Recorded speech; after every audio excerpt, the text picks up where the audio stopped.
So, Ambassador, I want to ask you about ways to deal with the terrible attacks that Ukraine is facing. And I want to start with something that's not military but financial. $300 billion in Russian central bank assets have been frozen.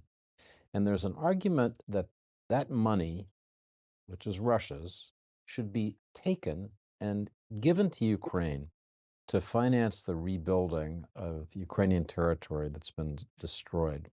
Would you make the argument for doing that? And then please, in doing so, respond to the worries that people have that that would have a very destructive effect on the integrity, reliability of central banks and the international financial system. So tell us why to do it and why concerns about it are misplaced. Thank you, David. It's a very important question, which Ukraine started raising from the day one of this horrible invasion. First, because Russia invaded us in 2014, and they have destroyed so much already in 2014, 2015. Second, when they restarted this full-fledged war, during the first full year of war, the total destruction, as assessed by the World Bank, was equal to 411 billion US dollars. And it's just scratch of the surface. It's just the physical destruction of the buildings. So, of course, we need to repair everything now, and of course, we need to reconstruct in the future. And it's just fair that aggressor has to pay for it. So it's Russian money that belongs to the Russian state. It's the sovereign money of the country. They have been frozen in a number of jurisdictions, and we're working very hard. And Ukraine is advocating for this money not only to be frozen, but to be confiscated and provided to Ukraine.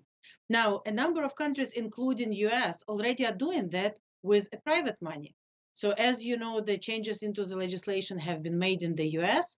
And since the beginning of 2023, DOJ is doing an excellent job going after the sanctioned individuals, their frozen assets, and through the court decisions here, confiscating them, and through the Department of State, providing it to Ukraine. And the first amount, maybe not huge, but it's very important that it already happened, that belonged to Russian oligarch Malafeyev already was confiscated and provided to the veterans projects in Ukraine. Now, the same should and could be done with the sovereign funds. And as the former Minister of Finance, of course, we all used to say that the sovereign assets have the immunity and there is no way you can touch it. On the other hand, this is such an extraordinary circumstances where an aggressor uh, deliberately attacked a sovereign country. Russia is destroying the everything in Ukraine, not to mention killing the people. There is solid proof of not only their actions, but also the results of their action, destruction, the dam destruction, the flooding, everything that they have done in Ukraine. It's not only the war crimes, it's also something they have to compensate for. Now, you can wait until the end of the war and the ends and going through the court system, or we can go ahead and work on confiscating these funds now.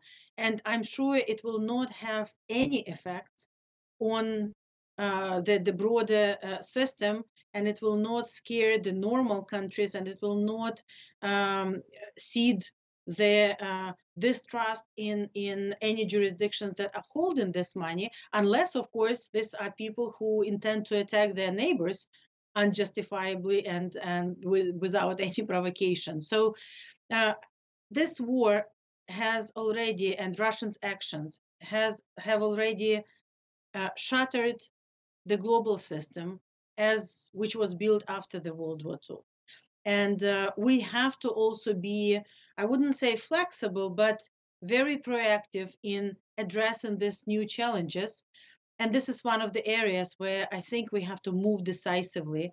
And Ukraine's position has been on these Russian assets from the day one. And we're very glad that this year we see not only the willingness, but very active discussions among G7 ministers on not whether to do it, but how to do it in the proper and legally sound way. So I should it's very important to do so. And I just want to also say that it's not actually a plan B, like I saw some discussions where people are saying, instead of the support to Ukraine, these assets could be used. It's a part of the plan A. We do need all the support that our friends can provide to us now in order to be able to sustain the effort, but we need to actively work on this confiscation so that we will have this money to compensate to people, to rebuild, and it will take some time. But in order to make it faster, we have to work on it already now.